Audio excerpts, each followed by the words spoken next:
And I was thinking the other day, and I woke up, and when I was just a little boy, I was about 12 years old.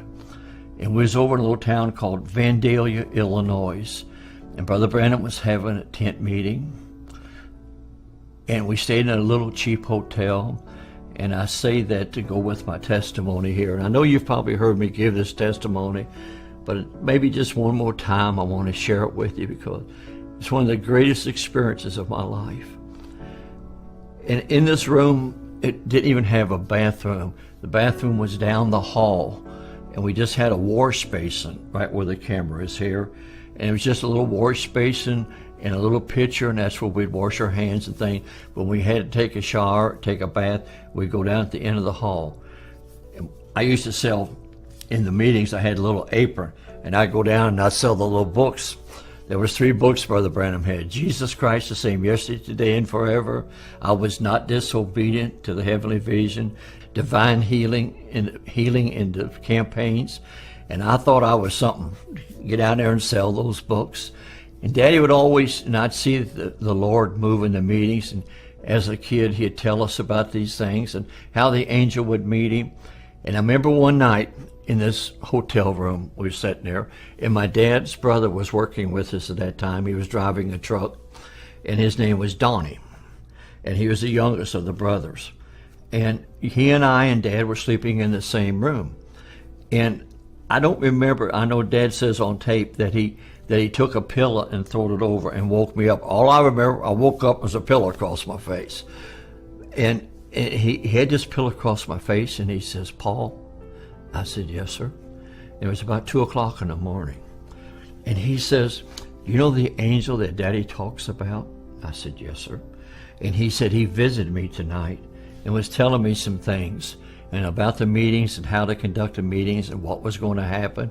And I said, "Yes, sir." And he still had the pillow across my face. And he says, and I asked him, "Could I wake you up? And could I wake up my brother Donnie?" And he said, the angel said, "You can wake up Billy." And he says, "Can he see you?"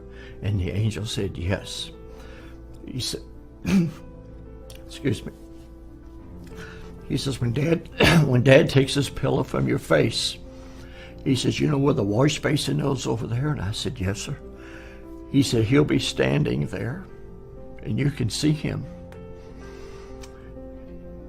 And I said, "Okay." Remember, I was just 12 years old. And he took the pillow from my face, and I thought it'd be an angel with wings flying around, but it wasn't like that. There stood a man in that room dressed in pure white, and he had his arms folded like this, hair down to his shoulders. He just stood there. One thing it was so outstanding to me, he never spoke a word, but he'd look around the room, but his eyes was totally focused on my dad. Every move was watching my dad. And I can see him yet now, them eyes just going around the room. He'd look at me, and he'd look over at my uncle, and he'd look back around like that. He'd move his head a little bit, but his eyes never left Daddy's eyes. And I grabbed Daddy, because I didn't know. It was a man standing in the room over by the window. And I'll never forget, Daddy told me, he said, "Don't be scared, son." He said, "He's sent from the presence of Almighty God." And he says, "He won't harm you." He says, "He'll be a blessing." And I watched him, he just held real close, and Daddy held me. And he went from that being of a man, just as Brother Branham describes him, into, I'm not going to say a pillar of fire. It was like a mist, a light, a vapor. He just kind of vanished. And he went out the window, right out the room like that.